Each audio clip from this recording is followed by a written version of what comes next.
The smell of freshly cut cedar was the scent of my success. For 12 years, it was the first thing I smelled in the morning and the last thing I carried home on my clothes at night.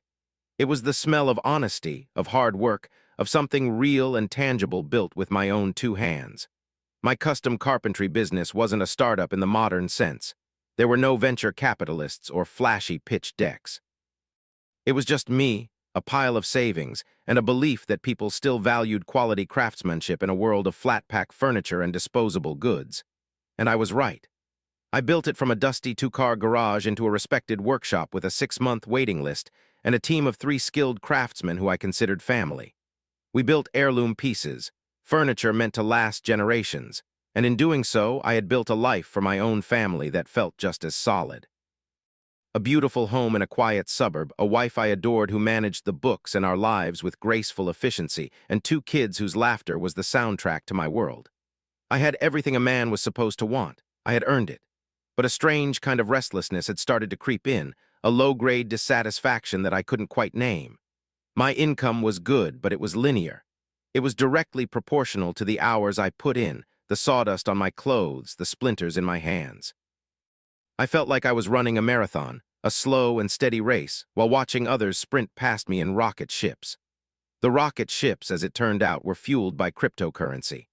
It started with a client, a young tech guy for whom we were building a massive live-edge dining table. He talked about Bitcoin and Ethereum with the fervor of a religious convert, showing me the app on his phone, the charts that only ever seemed to go up. He spoke of a new financial paradigm, of decentralized freedom, of a passive income that dwarfed what he made at his high-paying tech job. He made my life's work, my beautiful, solid, tangible business, feel archaic and slow, like building a horse-drawn carriage in the age of the automobile. I was intrigued, then captivated, then obsessed. I started small, siphoning off a little of the business profits, money that should have gone towards a new sanding machine or a better insurance plan. I opened an account on an exchange and bought my first piece of a Bitcoin. Watching that small investment grow by 10, then 20% in a matter of weeks was a dopamine hit unlike any I had ever experienced. It felt like I had discovered a secret cheat code for money. My wife was cautiously supportive. She trusted me implicitly. After all, my judgment had built the comfortable world she lived in. She didn't understand the technology, but she understood the excitement in my voice. She saw the dream I was painting for her, an early retirement, a life where we weren't tied to the business, where our money worked for us instead of the other way around. The business, my former pride and joy, began to feel like a ball and chain. It was just the engine I needed to generate capital for my real venture, my investments. My attention began to drift. I'd find myself checking prices on my phone in the middle of a consultation with a client, or sketching out profit projections instead of new furniture designs. The rich smell of cedar was replaced by the sterile glow of a screen. The solid certainty of wood was traded for the volatile dance of digital assets. I convinced myself this was a new form of craftsmanship, a digital one, requiring intelligence and foresight instead of physical labor.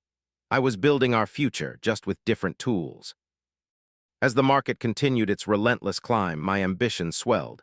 My small, incremental investments felt inadequate. I was leaving money on the table. To achieve the kind of life-altering wealth I was now chasing, I needed to take a bigger swing. I needed leverage. The idea was so simple, so seductive in its logic. The business had excellent credit. We had a history of steady growth. Taking out a business expansion loan would be easy, but I had no intention of expanding the business. In my mind, the greatest return on investment wasn't in new equipment. It was in the soaring prices of Bitcoin and Ethereum. I drew up a plausible-sounding business plan for the bank, full of lies about a new showroom and hiring more staff, my stomach churning with a mixture of guilt and exhilaration. My wife, who co-signed the documents, saw it as a testament to our success, a sign that we were ready for the next level. "I'm so proud of you," she said, her hand resting on mine as I signed the final page. Her trust was a knife in my gut, but I ignored the wound. I told myself I was doing this for her, for our family. I was a pioneer, a modern provider, using the tools of the future to secure our legacy. The day the 6-figure loan hit the business account, I felt a surge of power that was terrifying and thrilling. Within an hour, every single dollar had been transferred to the crypto exchange. I watched the buy orders fill, a cascade of green notifications that felt like a confirmation from the universe itself. I hadn't just taken on debt. I had purchased a one-way ticket to the moon. I stood in my silent workshop that night, the familiar scent of cedar and sawdust filling the air, and I felt a pang of something I couldn't identify. It felt like nostalgia for a life I was still living, a quiet mourning for the simple man I used to be. But I pushed the feeling down, replacing it with visions of a future so bright it was blinding. I was no longer just a carpenter. I was an investor, a visionary, and I had just bet everything on it. The bull market was a force of nature, a raging river of greed and euphoria, and I was riding the crest of the wave. The business loan, my great secret gamble, didn't just perform well. It was a stunning, spectacular success. On paper, I had doubled the bank's money in under 3 months. I felt like a financial demigod, a genius who had outsmarted the old world of slow, tedious work. I started to look down on my old life, on the very business that was, ironically, still paying the bills and the interest on the loan I had misappropriated. The craftsmanship that once filled me with pride now felt like manual labor, a quaint but inefficient way to earn a living. My real job, my true calling, was managing our burgeoning crypto portfolio. My days became a ritual of market analysis. I woke up at 4 a.m. to check the European markets, spent my days glued to charts and news feeds, and stayed up late to watch the Asian session open. My employees noticed the change. I was a phantom boss, physically present but mentally a million miles away in the digital ether. I'd snap at them for minor mistakes, my patience worn thin by the constant, low-level anxiety of managing such a large, volatile position. The business, my perfect, well-oiled machine, started to sputter from neglect. We missed a deadline for the first time in a decade. A client complained about a flaw in a finished piece, a mistake I would have caught instantly in my previous life. I dismissed the concerns, blinded by the astronomical numbers on my crypto app. What did one disgruntled client matter when I was making more in a day than the business cleared in a month? I was playing a different game now, a bigger game, and the workshop was just a temporary staging ground. My wife, too, felt the growing distance between us. Our evenings, once spent sharing the details of our days, were now silent affairs, punctuated only by the sound of my fingers tapping on my phone. She would try to talk to me about the business, about the kids, about our life, but my responses were distracted and monosyllabic. I was there, but I was gone. "I feel like I'm living with a ghost," she said one night, her voice laced with a sadness that barely registered through my haze of ambition. I tried to reassure her, not with intimacy or presence, but with the only language I understood anymore: money. I bought her a new car, a luxury model she would never have chosen for herself. We took a lavish, impromptu vacation, staying in a 5-star resort where I spent most of the time on my laptop, managing our future. I thought these grand gestures were a substitute for genuine connection. I believed I was providing for her in a way I never could before, showering her with the fruits of my genius. I didn't understand that all she wanted was her husband back. The first real crack in my perfect world appeared without warning. A single tweet from a prominent billionaire, a hint of regulatory crackdown in China. It was all it took. The market plunged, a violent, breathtaking drop that erased 6 weeks of gains in 6 hours. My paper fortune was cut in half. The initial shock quickly gave way to a cold, creeping dread. The number on my screen was now dangerously close to the original loan amount. My profit buffer, my margin of safety, had vanished. The online crypto communities, my echo chamber of endless optimism, were in a frenzy. They called it a fire sale, a generational buying opportunity. The mantra was buy the dip. To sell now would be to crystallize the loss, to admit defeat. It would be an act of weakness. And so, in a decision born not of strategy but of pure, unadulterated panic, I doubled down. The business loan was maxed out, but I had other avenues. I took out a second mortgage on our home, the place where my children slept, telling my wife it was for a cash flow buffer for the business, a lie that felt more like a sin. That money followed the first loans into the digital abyss. Then I started using credit cards, taking out cash advances at exorbitant interest rates, each transaction a desperate shovelful of dirt, trying to fill a hole that was rapidly becoming a canyon. I was no longer an investor. I was a gambler chasing my losses, convinced the next card would be the ace. My entire life became a tightrope walk over a chasm of debt. I was juggling payments, placating creditors, and projecting an aura of calm, successful confidence to my wife and my employees.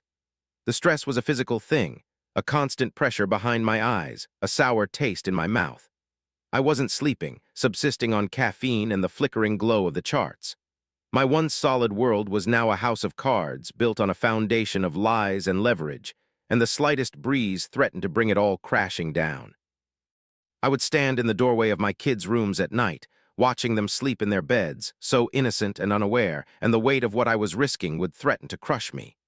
But then the gambler's hope would whisper in my ear. One more rally, one more bull run, and I could fix everything. I could pay off the debt, save the business, and no one would ever have to know how close to the edge I had brought us. It was the lie I told myself to get through the night, the final, flimsy thread from which my entire world now hung. The market never truly recovered.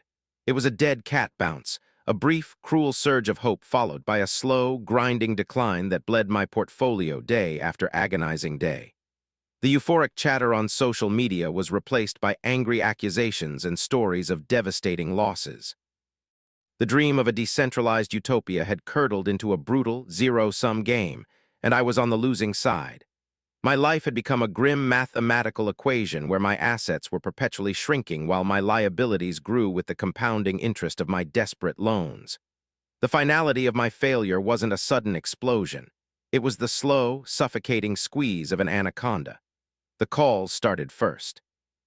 Polite, automated reminders from the credit card companies, then the increasingly firm tones of agents from the bank's business loan department. I became an expert at dodging them, at making hollow promises of payments that were in the mail. I was a stranger in my own life, playing the part of a successful business owner and family man while my secret world of debt and desperation consumed me. The breaking point arrived in a plain white envelope from the bank, addressed to both me and my wife. It was a certified letter, and my heart stopped when I saw it. It was a formal notice of default on the second mortgage. There was no hiding this, no explaining it away. The secret was out. I watched her read it, her brow furrowed in confusion, and then I saw the exact moment the numbers connected in her head, the moment the lie I had so carefully constructed was shattered into a million pieces. The confrontation that followed was not the screaming match I had anticipated. It was worse. It was a quiet, forensic dissection of my betrayal. She laid out the credit card statements she had found, the business account records that made no sense, the loan documents I had hidden. With each new piece of evidence, a layer of our shared life was stripped away, revealing the rotten core of my deceit. The anger came later, but it was overshadowed by a deep, cavernous well of hurt. It wasn't just that I had lost our money. It was that I had lied to her every single day for months. I had turned our marriage, our partnership, into a sham. I had made her an unwitting accomplice in the destruction of our own lives. "Who are you?" she asked me, her voice trembling, and I had no answer, because I didn't know any more. The man she had married, the honest carpenter who built his life on a foundation of integrity, was gone. In his place was a desperate gambler, a liar, a failure. The business collapsed almost simultaneously. My best employee, tired of the chaotic management and bounced paychecks, quit. A major client whose project was months behind schedule sued us for breach of contract. The workshop, once a vibrant hub of creation, fell silent. The smell of cedar was replaced by the stale, dusty scent of failure. The bank moved swiftly. They seized the business assets, which amounted to little more than used equipment that sold for pennies on the dollar. The for lease sign went up on the door of my workshop, a public tombstone for my life's work. Then they came for the house. The word foreclosure is an ugly clinical term for a deeply violent act. It's the systematic dismantling of a home, the stripping away of your sanctuary, your memories, your identity. Every notice taped to our door felt like a physical blow. Our neighbors, who had once been friends, now averted their eyes, their pity as painful as their judgment. My wife couldn't bear it. She began packing methodically, silently, creating two piles, one for her and the kids and one for me. It was a brutal, physical manifestation of our separation. We were no longer a unit, we were just two people sorting through the wreckage of a shared disaster. She told me she was taking the kids to her parents' house a few states away. She needed a safe place for them, a place untouched by the chaos I had created. It wasn't a negotiation, it was a statement of fact. I didn't fight it. I had forfeited any right to do so. The day they left is a series of fractured, painful images burned into my memory. My son, confused, asking why I wasn't coming with them. My daughter, crying, clinging to my leg, not understanding why her world was being torn apart. And my wife, her face a mask of exhausted resignation, looking at me one last time from the driveway before getting into the car. There was no hatred in her eyes, just an infinite, heartbreaking sadness. She didn't have to say a word. I knew what that look meant. It meant goodbye. I stood on the empty driveway and watched the car disappear down the street, taking with it everything that had ever mattered. The house behind me was no longer a home. It was just a building, a collection of wood and drywall and impending legal action. The silence that descended was absolute. It was the silence of total, complete, and utter loss. The bank had started the process of taking my house, but in that moment I realized they had already taken my life. The weeks after they were gone were a gray, featureless purgatory. I existed in the house like a squatter, surrounded by the ghosts of a life that was no longer mine. I kept the blinds drawn, ignoring the ringing phone and the official-looking letters that piled up by the door. The bank wasn't just a faceless institution anymore. It was a hungry predator circling my last remaining asset, and I was too broken to fight back. I lost track of time. Days bled into nights. The only thing that marked the passing hours was the growing emptiness in the refrigerator and the deepening hollowness inside my own chest. I was a man adrift, stripped of every role that had ever defined me: husband, father, business owner, provider. All that was left was the raw, excruciating shame of my failure. The day of the eviction was surprisingly anticlimactic. 2 sheriff's deputies and a man in a cheap suit from the bank showed up. They were polite, professional, their mannerisms betraying a grim familiarity with this kind of work. I didn't argue. I just picked up the single gym bag I had packed with a few changes of clothes and some photographs and walked out the door. I didn't look back. I couldn't. The finality of closing that door, of turning the key for the last time, was a mercy. It was the end of the slow, painful death and the beginning of whatever came next. And what came next was my car. For 3 weeks, my sedan was my home. I'd park in the back of 24-hour supermarket lots, reclining the driver's seat to get a few hours of cramped, fitful sleep. I showered at a truck stop. I ate cheap gas station food. Every morning I would wake up to the condensation on the inside of the windows and have a single clarifying thought.